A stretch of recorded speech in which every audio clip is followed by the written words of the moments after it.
देवाला बळी देण्यासाठी निघालेले 4 जणांचा जागीच मृत्यू, पण बोकड वाचला. बोकडाचे मटण शिजवून खाणार असा आयोजित केलेला कार्यक्रम त्याआधीच भयंकर थरार घडला. मध्य प्रदेशातील जबलपूर परिसर. एका कुटुंबाने देवाला नवस बोलला होता.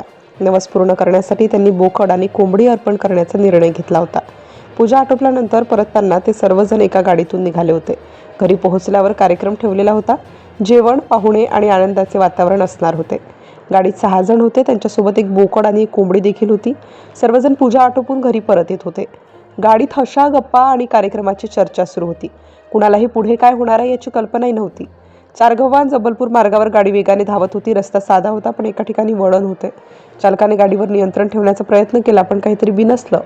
गाडीचा वेग वाढलेलाच होता. क्षणात गाडी डगमगली. आत बसलेल्या लोकांना काहीतरी चुकीचं घडत असल्याची जाणीव झाली. एकाने ओरडण्याचा प्रयत्न केला तर दुसऱ्याने सीट पकडली, पण वेळ हातातून निसटली होती. गाडी अचानक रेलिंगकडे झेपावली. जोरदार धडक बसली. रेलिंग तुटला आणि पुढच्या क्षणी गाडी थेट नदीच्या पात्रात कोसळली. भीषण आवाज झाला. परिसरात एकच खडबड उडाली. जवळपास असलेल्या लोकांनी धावत घटनास्थळी गर्दी केली. नदीत पडलेली गाडी पाहून सगळेच हादरले. गाडीचा चेंदामेंदा झाला होता. काच फुटल्या होत्या. गाडीचे दरवाजे अडकले होते. आत बसलेले लोक अडकले होते. मदतीसाठी हाका ऐकू येत होत्या. स्थानिकांनी लगेच पोलिसांना माहिती दिली. काही जणांनी स्वतःच मदतीसाठी प्रयत्न सुरू केले. नदीत उतरून त्यांनी गाडीपर्यंत पोहोचण्याचा प्रयत्न केला. थोड्याच वेळात पोलिस आणि बचाव पथक घटनास्थळी पोहोचले. परिस्थिती गंभीर होती. गाडी पूर्णपणे खराब झाली होती. जखमींना बाहेर काढणं कठीण होतं. एक-एक करून लोकांना बाहेर काढण्यात आलं. काही जण बेशुद्ध अवस्थेत होते. काही जण गंभीर जखमी होते. वातावरणात भीती आणि तणाव पसरला होता. बचाव कार्य सुरू असताना एक विचित्र गोष्ट लक्षात आली. गाडीत बोकड आणि कोंबडीही होती. त्यांचं काय झालं असेल याबद्दल सर्वांनाच उत्सुकता होती. जखमींना बाहेर काढल्यानंतर काही जणांना जागीच मृत घोषित करण्यात आलं.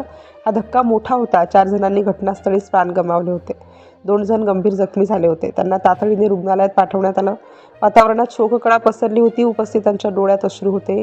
दरम्यान गाडीतून कोंबडीचा मृतदेह आढळला, पण बोकड दिसत नव्हता. काही वेळासाठी सर्वांना वाटलं बोकडही मृत झाला असावा. मात्र काही वेळाने गाडीच्या बाजूला हालचाल दिसली. बचाव पथकाने नीट पाहिलं आणि ते दृश्य पाहून सगळेच थक्क झाले. बोकड जिवंत होता. त्याच्या कानाला दुखापत झाली होती, पण तो जिवंत होता. एवढ्या भयंकर अपघातातून तो वाचला होता. ही बाब ऐकून उपस्थितांमध्ये कुजबूज सुरू झाली. माणसांचा मृत्यू आणि बोकडाचा बचाव, सगळ्यांनाच हा योगायोग धक्कादायक वाटत होता. पोलिसांनी घटनास्थळाचा पंचनामा केला. मृतदेह शवविच्छेदनासाठी पाठवले गेले. जखमींवर उपचार सुरू झाले. अपघाताचं कारण वेगळं असल्याचं प्राथमिक तपासात समोर आलं. चालकाचं नियंत्रण सुटल्यामुळे गाडी नदीत कोसळली. ही घटना संपूर्ण परिसरात चर्चेचा विषय बनली. लोक या घटनेबद्दल बोलू लागले. अनेक जण हा योगायोग मानत होते. देवाला बळी देण्यासाठी निघालेलं कुटुंब, कार्यक्रमासाठी केलेली तयारी आणि त्याआधीच घडलेली ही भीषण दुर्घटना, सगळं काही थरारक होतं. जबलपूर परिसरात घडलेल्या या घटनेने सर्वांनाच हादरवून सोडलं. 4 जणांचा जागीच मृत्यू झाला.